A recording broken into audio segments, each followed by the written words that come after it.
Praise the Lord. ஆகாய் 2ஆம் அதிகாரம் 1 முதல் 15 வரையுள்ள வசனங்கள்.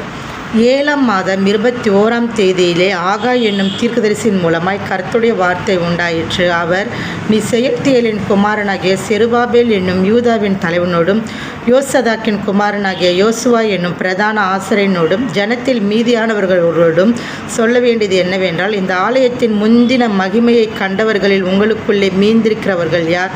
இப்பொழுது இது உங்களுக்கு எப்படி காண்கிறது? அதற்கு இது உங்கள் பார்வையில் ஒன்றும் இல்லாதது போல் காண்கிறதல்லவா? ஆனாலும் செருபாபேலே, நீ திடன்கொள் என்று கர்த்தர் சொல்கிறார். யோசதாக்கின் குமாரனாகிய யோசுவா என்னும் பிரதான ஆசாரியனை நீ திடன்கொள். தேசத்தின் எல்லா ஜனங்களையும் நீங்கள் திடன் கொள்ளுங்கள், வேலையை நடத்துங்கள் என்று கர்த்தர் சொல்கிறார். நான் உங்களுடனே இருக்கிறேன் என்று சேனைகளின் கர்த்தர் சொல்கிறார்.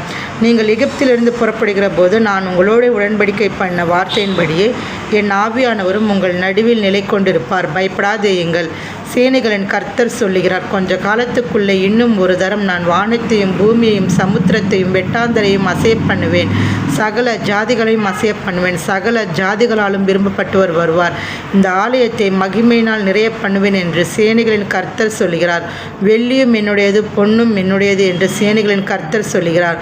முந்தின ஆலயத்தின் மகிமை பார்க்கிறோம், இந்த பிந்தின ஆலயத்தின் மகிமை பெரிதாய் இருக்கும் என்று சேனைகளின் கர்த்தர் சொல்லுகிறார். இவ்விடத்திலே சமாதானத்தை கட்டளிடுவேன் என்று சேனைகளின் கர்த்தர் உரைக்கிறார் என்று சொல் என்றார்.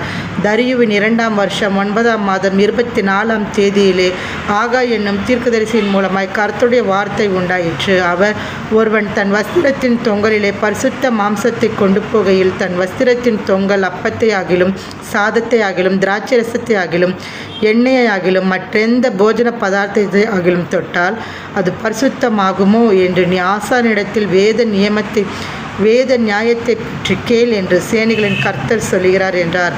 அதற்கு ஆசாரியர்கள் பிரதித்திரமாக, பரிசுத்தமாகாது என்றார்கள். பிணத்தால் தீட்டுப்பட்டவன் அவைகளில் எதையாகிலும் தொட்டால் அது தீட்டுப்படுமோ என்று ஆகாய் பின்னும் கேட்டான்.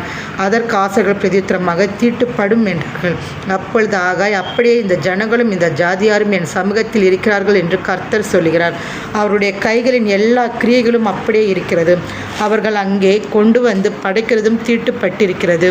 இப்போதும் கர்த்தருடைய ஆலயத்தை கட்டும்படி ஒரு கல்லின் மேல் ஒரு கல் வைக்கப்பட்டது முதல் நடந்ததை உங்கள் மனதிலே சிந்தித்து பாருங்கள். ஆமேன்.